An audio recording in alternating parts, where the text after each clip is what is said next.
अमरावती शहरातील एक खळबळजनक घटना समोर आली आहे। लग्नाच्या आदल्या दिवशीच एक तरुण रहस्यमयरित्या बेपत्ता झालाय। वैभव मोहोळ वय 30 वर्ष असे या तरुणाचं नाव असून तो काँग्रेसचे नेते आणि जिल्हा मध्यवर्ती सहकारी बँकेचे संचालक हरिभाऊ मोहोळ यांचा मुलगा आहे।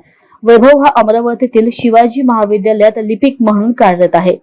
बुधवार 15 मे रोजी त्याचं लग्न होणार होतं, मात्र आज सकाळी सामान आणायला जातो असं सांगून तो घरातून बाहेर पडला आणि त्यानंतर परतलाच नाही। कुटुंबियांनी सर्वत्र शोध घेतल्यानंतर त्याचा काहीही पत्ता न लागल्यामुळे वडिलांनी फ्रेजरपुरा पोलीस ठाण्यात तक्रार दाखल केली आहे। प्राथमिक तपासात वैभव मोहोळ यांनी सकाळीच एका एटीएम मधून पैसे काढल्याची माहिती समोर आली आहे। फ्रेजरपुरा पोलीस ठाण्याचे अधिकारी या प्रकरणाचा तपास करत असून सीसीटीव्ही फुटेज आणि मोबाईल लोकेशनच्या आधारे पुढील शोधकार्य सुरू आहे। तरुणाच्या बेपत्ता होण्यामागचं कारण अद्याप अस्पष्ट आहे।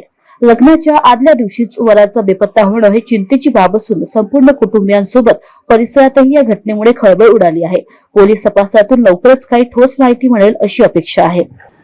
घटना अशी आहे, हरिभाऊ यादवराव मोहोळ वय 63 वर्ष, राहणार काँग्रेस नगर, हे सकाळी 10:30च्या आसपास पोलीस स्टेशन येथे आले आणि त्यांनी सांगितलं की त्यांचा मुलगा वैभव मोहोळ वय 30 वर्ष हा सकाळी 8 वाजता कोणाला काही न सांगता घरातून निघून गेलेला आहे।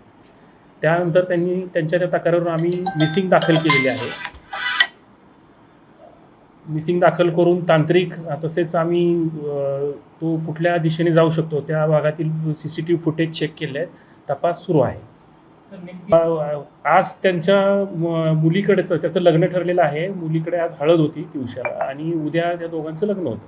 टीममधून त्यांनी पैसे काढलेले आहेत, त्या दृष्टीने सुद्धा तपास सुरू आहे आमचा। India news 224 bureau report, Amravati.